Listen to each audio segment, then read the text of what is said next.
I had a journal every day in high school that I would write in. And at the end of every entry, I would say, but I like girls. Hi, I'm Grasie Mercedes, and welcome back to Not Blank Enough, a podcast about everyday insecurities and triumphs. Today, I'm chatting with Jake Thompson. The writer, actor, and storyteller talks about growing up in Minnesota with a Filipino mom and a white military dad, how he got into drag and joined a punk band after film school, and he shares his coming out story. This and more in this conversation we titled Not Authentic Enough.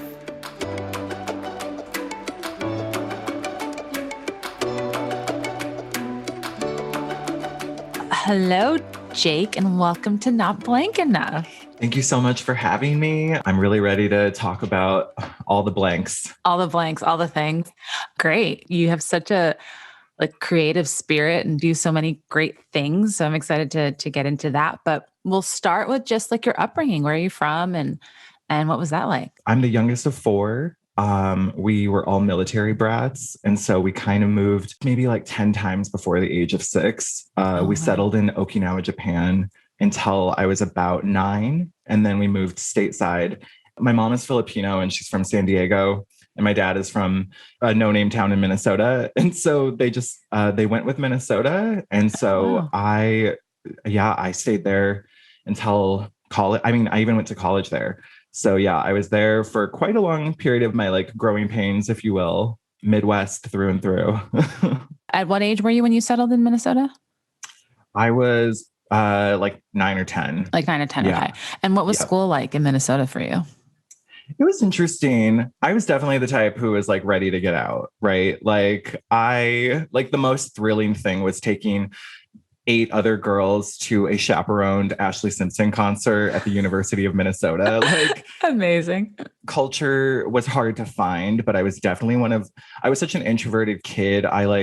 I would play hide and go seek with my siblings, but I would be reading Goosebumps books while I was hiding and imagining other worlds. And basically the first chance I could kind of go, I just always knew it was okay, I need to figure something out. No one looked like me. Mm-hmm. This was back in 2000. Oh gosh, wait, how old am I? This was a very long time ago. And it was just LGBTQIA representation wasn't even really happening in media. Yeah. And so I kind of just knew it was a matter of time that I would have to get out. But I clung to the arts. I tried to make a creative space for myself. I wasn't made fun of or anything. I was I kind of just got by, but yeah, I always just was all right, I'm going to be obsessed with TV and then I'm going to work in it. And how do I make that happen? Yeah. And you knew that from a young age that's what you wanted to do. I wanted to be a paleontologist for the longest time. Yeah, okay. I know.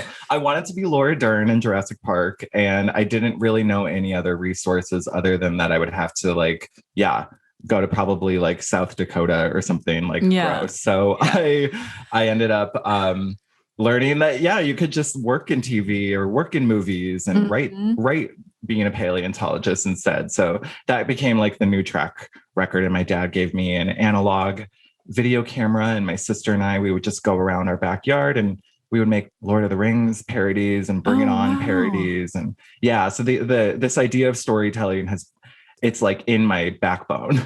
Yeah. How old were you when you guys were doing those videos?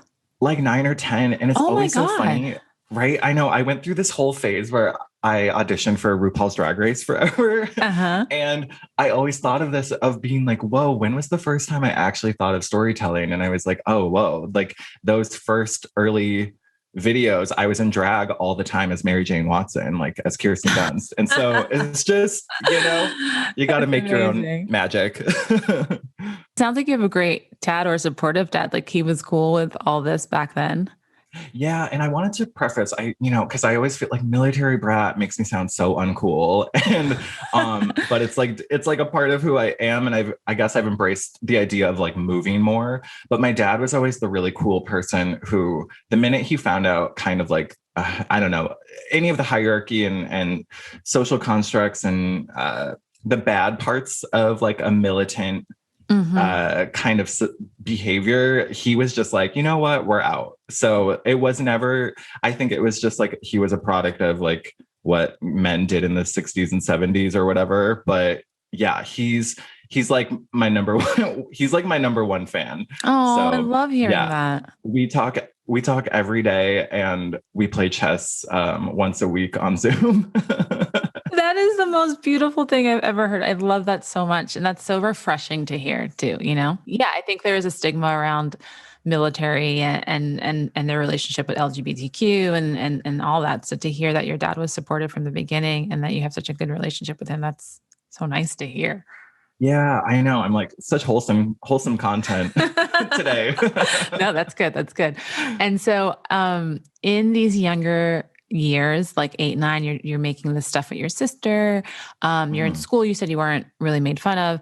Was there ever a blank though at that young age that you can remember? I mean, yeah, it kind of goes without saying. I wasn't Asian enough, and I also wasn't white enough. I mean, my siblings and I, you know, we're a product of the islands. We are Pacific Islander. We're Filipino. I still think that there's kind of Asian is such like a blanket term for so many cultures. Right. And, you know, I never felt different until people told us we were, you know, we Right. had cousins growing up being like, oh, they're the ones that look different. And, oh, they sat out in the sun too long. And I was like, thank God we look different. Like, to be honest. Right. I remember growing up in Japan, and we only had 3 VHS tapes, and it was like Mariah Carey, all of Mariah Carey's like live videos. And we looked up to her because she was, you know, not that I can have the same experience as her, obviously, but just being mixed, she was kind of one of the first people kind of speaking truth to that. And we always kind of felt like that. It was just, you were never one or the other. And I was so into theater. And so instead of going to like sports, like all my siblings, they really got into soccer. I would audition, and I hate to kind of look back at those moments and kind of know all the times I was like in the chorus and just thinking like, ooh, was there something to play there? Yeah. I don't know. Yeah, no, totally. I remember because I always loved acting, but was kind of like I shied away from it. But I also remembered feeling like, oh, the lead parts are not for me. So what's the point? You know, like the I know it's so That's sad. so heartbreaking because you are such like a leading lady. Oh, thank you. But yeah, back then it's just like, you know, you see what you see on TV and in movies and on Broadway, and then I mean, obviously things have changed so much, but back then for sure. Yeah. So, okay, feeling not Asian enough or not white enough, which totally makes sense. What was your high school experience like? High school was good. I went through a bout of Accutane and getting my braces off. And so I kind of entered high school as this, like, I was like Anne Hathaway in the after picture of Princess Diaries. And so it was kind of interesting to have this like new sort of attention, I guess, on me. But I was like a popular kid. I did Nordic skiing, which is like so weird and such a random fact about me. I kind of just skated through. I would say if I'm thinking of blank areas for me, my sexuality was like a huge, like I don't even know what it would be. I wasn't straight enough. I wasn't gay enough. Like I think in that part of that plays into like having a military upbringing too. I was always so open-minded. You're going to laugh. I always LOL about this, but I was the president of the Gay Straight Alliance in my high school, but I was like, but I'm the straight one. And everyone was kind of like, you know, but that it's just like, I look back at that obviously because now I just like live my life so fully, but like back then, oh my goodness, I couldn't even like say like I'm gay. I had a journal every day in high school that I would write in. And at the end of every entry, I would say, but I like girls. It was like this weird conditioning that I taught myself. Like it wasn't inflicted from my parents. My parents were very like, hey, if that friend of yours is more than a friend, we're cool with it. And I was just like, I don't know where it comes from. I don't know if it's like Midwest Lutheranism, even though we weren't a religious family. Like, I don't know if it was because I didn't see the only gay character on TV at the time was Jack from Dawson's Creek or whatever. And so it was just, you know, such a different time. And I look back at that and I'm like, wow, I wasn't either gay or straight. I was definitely lost and confused and clearly needed a hug or two. So, and how old were you when I know you're in high school, but specifically how old are you when this is going on? Okay. So probably between the ages of like 15 till 18. I didn't Yeah. come out until sophomore year of college. Oh, wow. I know. So that's so interesting because, right, like you said, you have the supportive family that's like, hey, what's up kind of thing. And you're still just kind of like, I like girls, I like girls. But at the same time, like that's so societal, right? We're constantly being thrown, this is what's quote unquote normal or the standard. And you're seeing it on TV and you're seeing it in movies. And so it's like interesting that even if you're not getting it at home, kids are sensitive and they're smart and they're just getting these like vibes coming at them all the time. So it makes sense. Did you have any like friends in school that you confided in at all or that had a similar experience? You know what's interesting? I don't even think I had the language back then. Like I was like, okay, I'm clearly different. Whenever like my brother's friends come over, I'd write about them feverishly in my journal, but I would still be like, but I like girls. Wow. That's so binary also of me. Back in the day, it was something where I think a lot of people in their coming out stories, I just didn't even make space for it. I was kind of like, you need to get straight A's.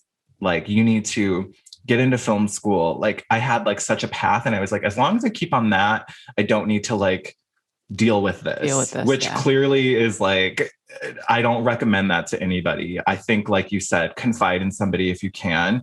I did though have one friend who's now kind of famous in the like atheist, scholarly academic world. Okay. Yeah, he is amazing. And he was the only person who came out in high school.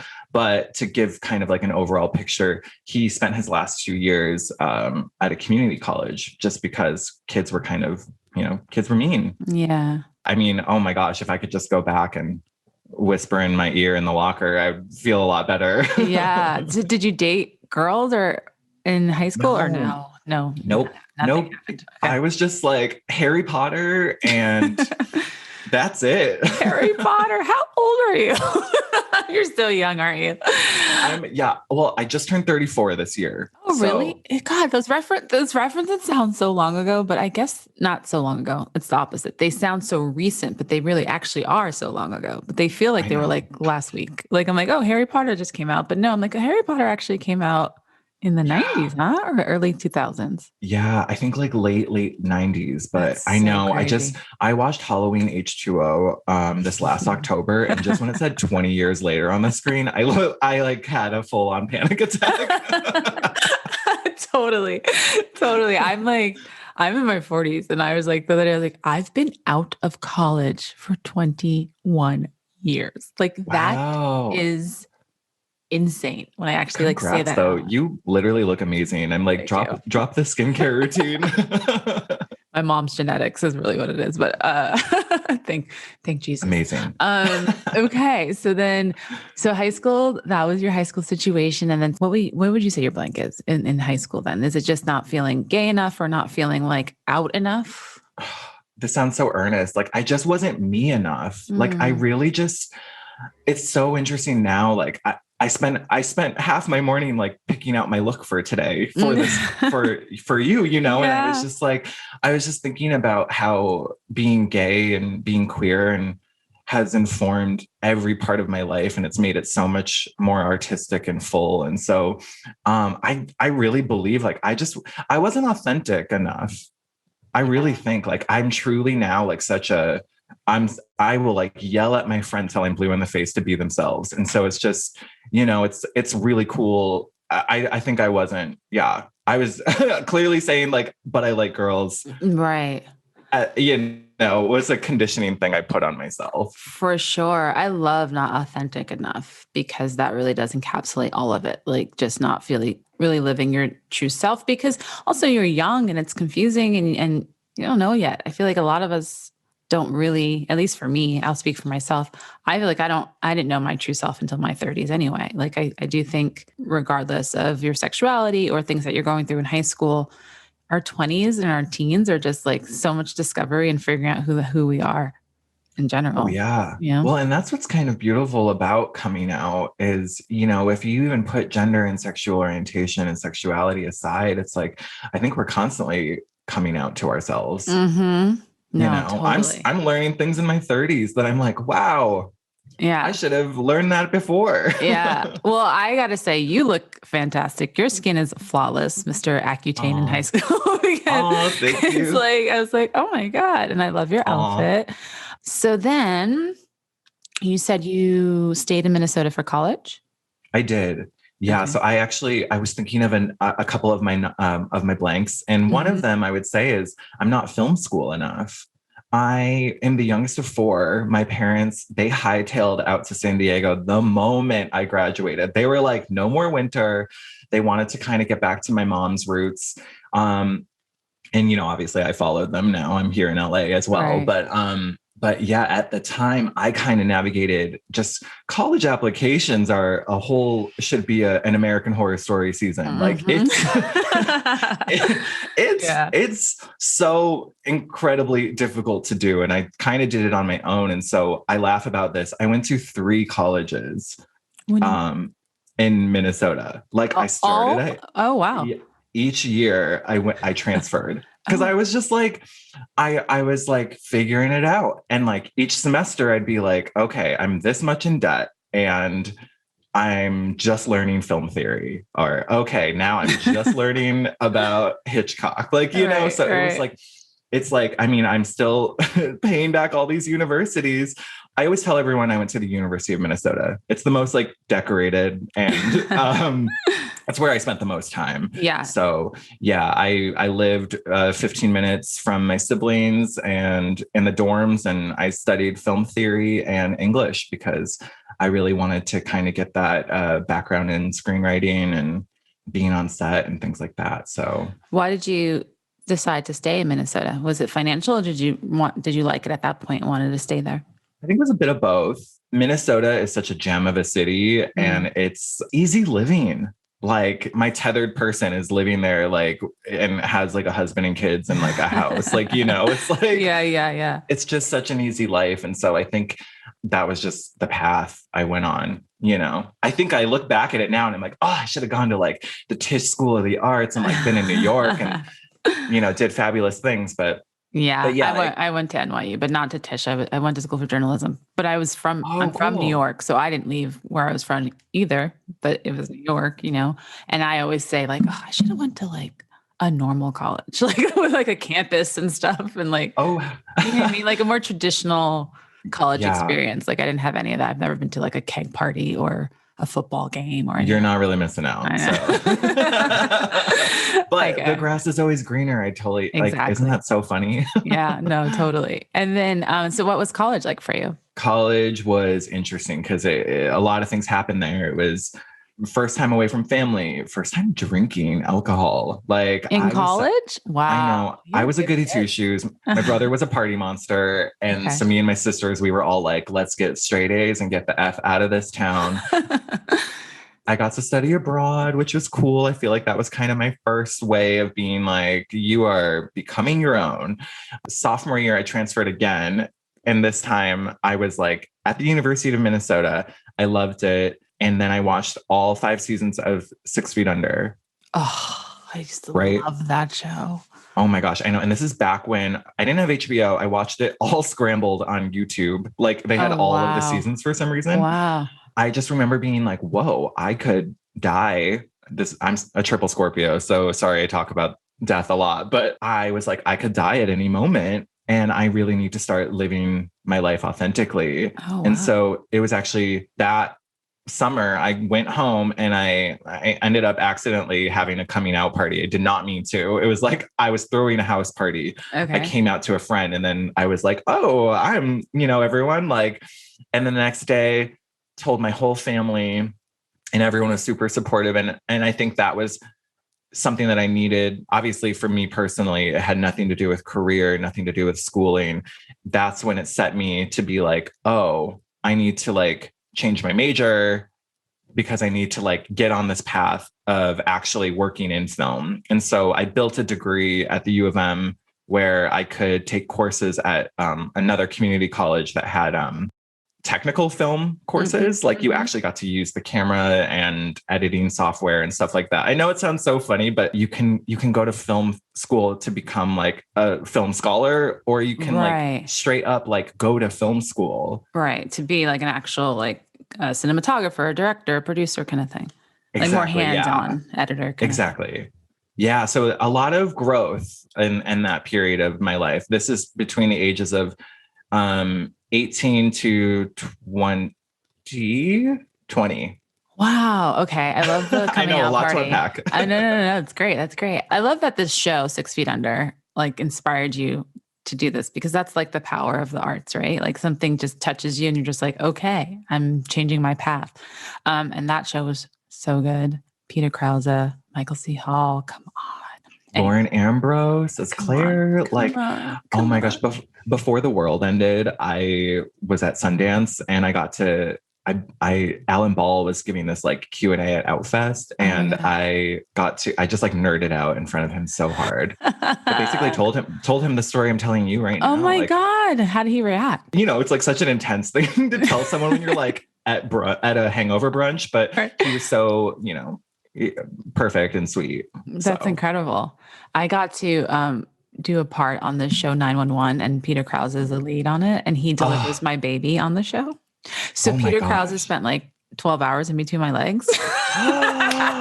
I'm so Which is jealous. my favorite story to tell. And he was the loveliest man. Like he is the loveliest man. And I didn't admit to him what a big fan I am, but I think it was clear that I'm a big fan. So we had a really like fun conversations about work and stuff, but he was lovely. And I was like, oh, it's so nice when you meet someone that you admire and they're actually really cool. Oh my gosh. I love hearing this.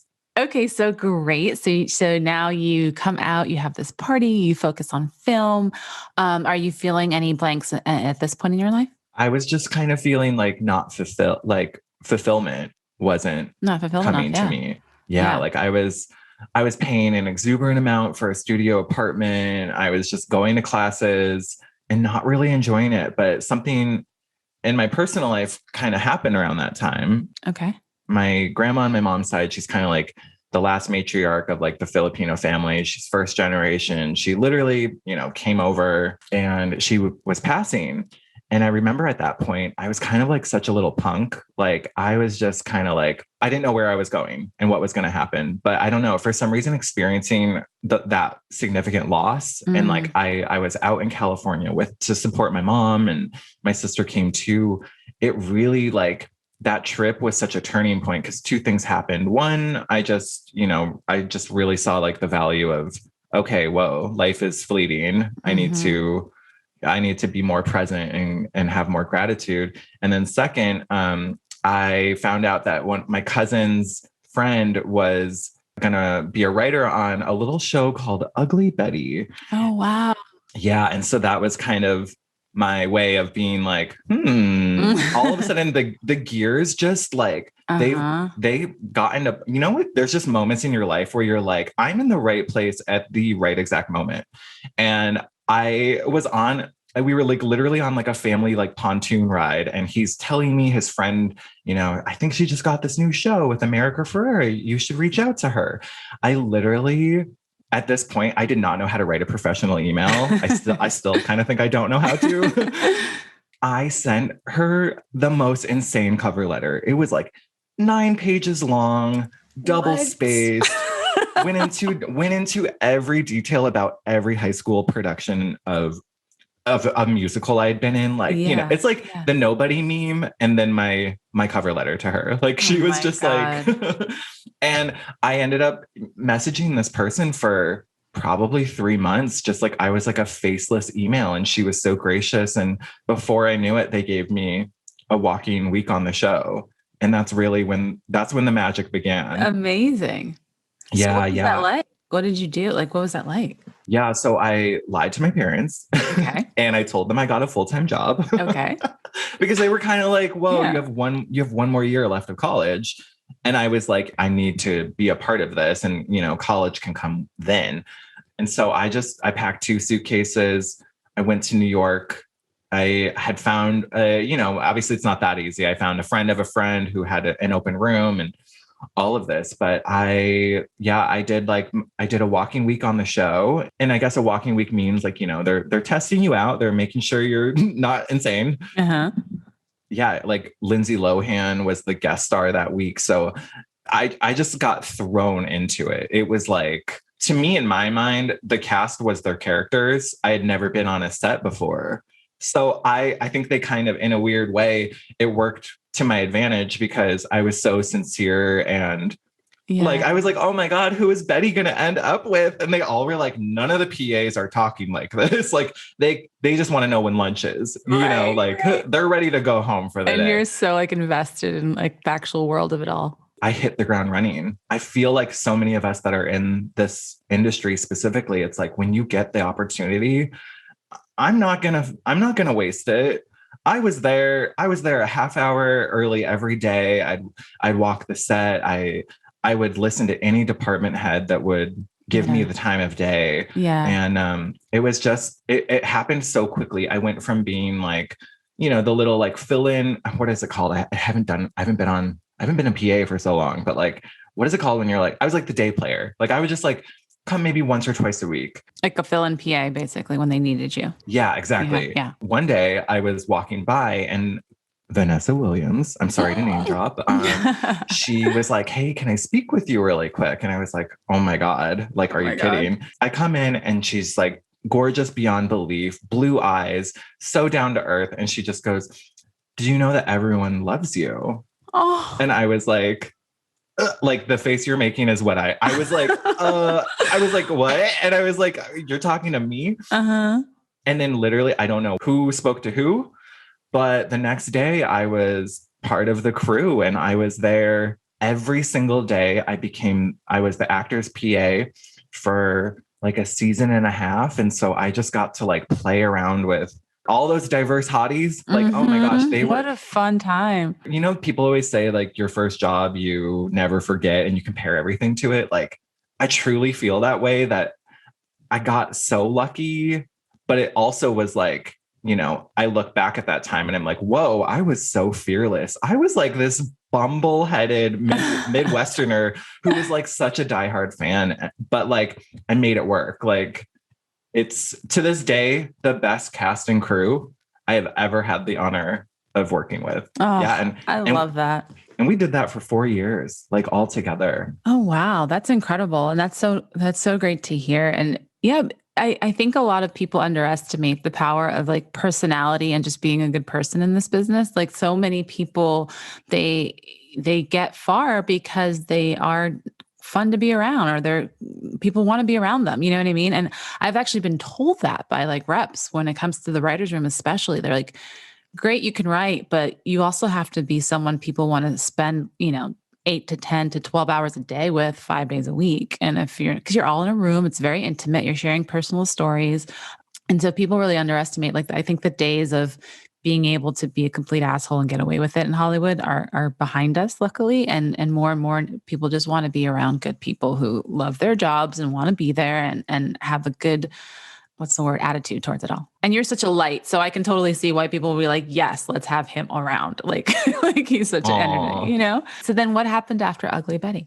Reality smacked me in the face, as most things do in life. Like I turned 21 on that set. They threw me a huge party. Like I took shots with the whole crew. Like I was the youngest person besides the boy who played Justin on set. So, and I say this with like each season, I got really close with a couple of the producers and they would kind of be like, oh, well, where do you want to go? And so it was also kind of this unique learning experience. Like, I don't think a lot of people even do that anymore, but I would just kind of put it out there like, hey, I want to be I want to write, and they'd kind of give me tips for where I needed to go. Uh-huh. But again, at the same time, New York is so expensive and I was just grateful to be working all the time. When it was canceled, this was 2010. And I didn't even have a plan B. Like, I was just like, this show is going to go for 10 years. I have made it. I stayed in New York for another 6 months. And I tried to become like because, Ugly Betty really was also, the fashion was a character. We had Patricia Fields from 6 Feet Under. That'd be amazing. From Sex and the City. Sex and the City, Sorry. yeah, so I got really into, I thought I would like become like a stylist for a while, but then I realized that like I didn't like dressing up people. Like I just wanted to dress up. Yeah. Don't want to do it for other people. But yeah, like shout out to people that do, because it's an amazing job. Yeah, so I kind of day played on shows like Gossip Girl and anything that was kind of around that period of time. You name it, I probably was like running around that set. Yeah. And then what was crazy is I started to miss the Midwest. I don't know where it came from. Oh, okay. But I think it's like that grass is always greener mentality, and being a triple Scorpio, it's like, we can't just say what if, we have to like actually see it and have our feet buried in the sand. Wait, you said this twice now. What is a triple Scorpio? What does that mean? Okay, so it's like, so obviously I'm born November 1st. Okay. Yeah, and like my rising and my ascending sun, and they're all Scorpio. Yeah. Got it. So the universe is like, you will feel things all the time. So it's like, shout out to water signs. I'm with you. I cry a lot too. I'm Pisces. Oh, great. Oh my gosh. I love Pisces. Yes. Yeah. I ended up moving back to Minnesota, which kind of was like the gag of that year for all my friends. They were like, what? Like, you're on this path. And so I know I moved back and I lived there for a year. Then I was like, it's time to go. You're like, this was good, but now I'm ready to leave again. Did you move to LA after that? I did. And if I'm being totally candid, this is so intense. I thought I was in love with a guy. Oh, okay. In Minnesota.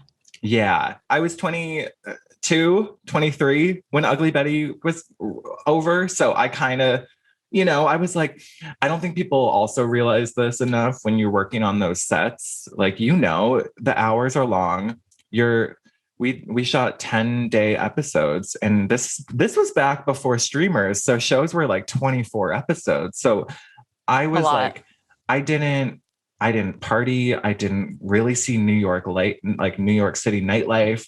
I didn't get into drag. Like, I didn't do anything but make sure I made my call time. So that's incredible, because I was born and raised in New York City. I worked at MTV in my 20s, and God help me. I mean, we worked crazy hours, but then we would still go party every night, or at least a few nights a week. And it was bad. I did a lot of drinking, a lot of all the things, a lot of nightclubs, especially that time. This is way before 2010. This is more early 2000s. But I'm surprised to hear that you were in the middle of New York City at that age and didn't take advantage of those things, because New York is so enticing in all those fields, let's call them. Right. Well, and I guess, like you said, yeah, I would find like nights to go out, and I did a lot of like weekend exploring. But yeah, like I think it was that thing too of, coming from college where, I'd sleep through a Spanish exam, but like you can't do that on Ugly Betty. No, like, you can't so sleep it through, was, so it was kind of this like, I was thrust right into the work world. Like, I was like, okay, so I think I look back at this experience now with a little bit more kindness. But I think when I moved to Minnesota for that year, it was like that year to kind of like get myself back into like more of a balanced life, if you will, like maybe less work, more relationships. And so that's kind of what I did for a minute. Okay. And what made you move to LA then? Minnesota got old real quick, and that guy wasn't in love with me. Spoiler alert. If I could tell my 22, 23-year-old self, I should have just went right to LA. Right. Well, we all make, we learn things. Exactly. Yeah. But I moved to LA. And I will say that year was great for a lot of reasons. I started doing drag. I was in a punk in Minnesota band. Yeah. Oh, wow. Okay. So I invented this character called OK Stupid, and she would come out in a blue moon, and I joined a punk band called Horde Couture. Wow. It was a different, I was going through some forms of expression. Yeah. I'm also surprised that, this is probably my naiveness, but to hear that you went from New York City to Minnesota, and then in Minnesota is where you started drag and a punk band, that's kind of ironic, no? No, trust me. I'm currently in the process of trying to string together like a spec script of that Yeah, year you because it's definitely should. so Yeah. bizarro town. Like Yeah. I was like, okay, I was working as a receptionist at a ad agency by day and rapping about burgers at night. Like it was banana town. Okay. And so now when you come to LA, do you continue to do drag and perform? Yes and no. Yeah. So Okay. I moved to LA in 2013. Hmm. I watched all seven seasons of Buffy, got re-inspired by the game, and I was Okay. like, it's time to get back in it. So luckily I already kind of had the groundwork of Ugly Betty, and all of Hmm. those producers were like, oh, you're here now. So I was able to kind of get back into a groove with like production. And then of course I was also experimenting with drag still with two of my friends, and but unfortunately my punk band career ended abruptly in 2013. Okay. Okay. And then, so now, it's 2021. Tell me a little bit about what you're doing now and what your blank is. Fast forward through all the trials and tribulations, I just wrapped my first season of a really highly anticipated adult animated series called The Harper House. And Hmm. it's going to be with CBS All Access. And I'm one of six writers. I'm a writer. That's so I got incredible. Congratulations. Thank you. Thank you. I got in the writer's room with our mutual friend, Karen, who's Hmm. an icon. Yes. In tandem with that, last year, I co-created a web series called Apricot. It's basically the elevated version of me and my real life friend, Sam's friendship. And he's Australian and I'm Filipino. And it's sort of this like, we both moved to LA around the same time. And the gay scene was just not it for either of us. And so we kind of made this, they're 10 1-minute episodes, but they're sort of like heightened. They look like gay Geico commercials, to be honest. And I star in it. I wrote Oh, that's it. incredible. Thanks. Yeah. And we ended up, we got to screen it. We were selected for a bunch of film festivals all over 2020 and part of actually the beginning of this year. And so it was goofy being in quarantine and sitting on Zoom, like, Hmm. trying to like pitch Hmm. these things to people. But so there's that. And then I also did, I have my own web show called Jake's Fashion Week. And I kind of just make fun of current pop anxieties. Like, I mean, I did like Marie Kondo and Russian Doll, and I did a parody about Big Little Lies, and HBO ended up reaching out, and so I kind of have a deal with them where they That's want me to make incredible. parodies and things. Yeah. So I guess I would say the not blank enough of the time of my life now is I always had this like assumption that I would see the writers' rooms on set and I would see them and they were just these like glamorous people with their like tiny salads and they'd be like LOLing at Video Village. And I just thought it was a world so far from who I could be, because I think a lot of young people, we get conditioned into job titles. And so you're like, oh, if I'm the PA, then that's, and obviously you have to like know your place, right? Or the dynamics and the politics of working with people. But it wasn't until I started to create these opportunities, like my own web series and my own work.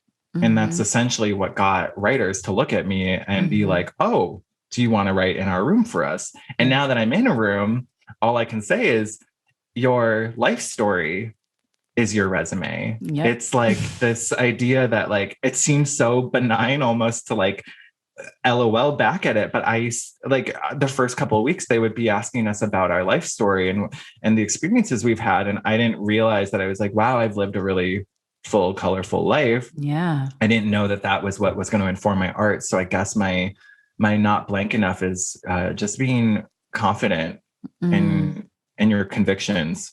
Just Mm. know that like I don't think that there's a rule book for life and all these things, like not film school enough, not Hmm. academic enough. Like they've ended up working in my favor because I'm this scrappy Midwest queen who somehow has, delighted people into letting me into their offices and stuff. So Yeah. That's so great. And I have talked about this before, but I had my first writing job in 2019 into 2020. Congratulations. Thank you. So I worked on this NBC show called Perfect Harmony. And it was a similar thing where I think before I got the job, there was this mystery to what happens in the writer's room. And I didn't really know what to expect. And then when I got there and I tell other writers or aspiring writers, I'm like, yeah, it really is. You're just talking, you're telling your life story. I mean, yes, you write at certain points, but a lot of it's just talking about your life and your life experiences because, my first writing job was at 40. And I think a lot of people think they're too old to do certain things at certain times. And it's like, when it comes to the arts, especially if you're trying to be a writer or an actor or a director, I think life experience is so important and so beneficial. And it really is an advantage to have, more than like someone, there are people in their 20s who are geniuses and can do it all anyway. But I think when you're in your 30s and 40s and have that experience, you really realize like how much of an advantage that is actually. Yeah, I'm sure you felt this way too. But when you start to really dissect moments in your life or themes in your life, you're like, I don't know if we can swear on this show, but like, I'm the shit. Like, you look back at stuff and you're just kind of like, wow, I didn't realize like so many, I guess, even just cultural or like minute things about myself. Like I would see the scripts and I would be like, oh my gosh, like that was me, What we get to do is so magical. Yeah, I know. I feel so lucky to get to do what I do too. And yeah, it really is our differences that make us so special. And, when you're younger, I think you just want to be like everyone else. And then you realize, no, it's what makes you different that makes you so special. And that's your superpower at the end of the day. I love that because I always thought I was unique and different, but I was still so innately hard on myself. Yeah. To the point where now I'm kind of in this place of like, okay, like you really do have to you have to feel really good about yourself and about like the experiences that you've had to bring to the table in order to like share them. It just makes it even that much more of like, I want to hopefully get to keep doing this and keep getting opportunities to have a seat at the table. And it's everything. Well, it's been great getting to know you. We name every episode. What do you think your episode should be called? Kind of this thread of authenticity that we've been talking about.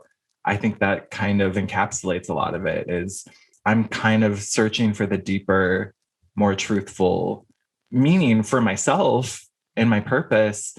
And then once I can be that, that's how I can be one of 6 people in a writer's room, or how I can, be in a punk band in Minnesota for a while. Yeah. All these things that make you an authentic person are, I think, what gets each of us to tell our story. I think it was that feeling of that lack of authenticity that kind of propelled you into changing some things and making some moves when you were younger. Yeah. So I love Not Authentic Enough. That's perfect. Great. I love it. I know someday I'm going to write a memoir and it'll be called, But I Like Girls. But I Like Girls. Oh my God. For sure. For sure. Well, thank you, Jake. This was lovely. I was so excited to meet you and get to talk to you. Oh my gosh. Thank you so much. Much love to you. You too. Bye. Bye. Thank you for listening to Not Blank Enough with me, Grasie Mercedes. You can find out more about today's guest in the show notes. Please subscribe to Not Blank Enough wherever you get your podcasts and follow us on Instagram at Not Blank Enough Pod. Also, if you like what you hear, please consider a rate and review. Our show today was executive produced by Grasie Mercedes and Dave Hill and produced by Douglas Sarine and Colleen Beasley. Not Blank Enough is a Gumption Pictures production.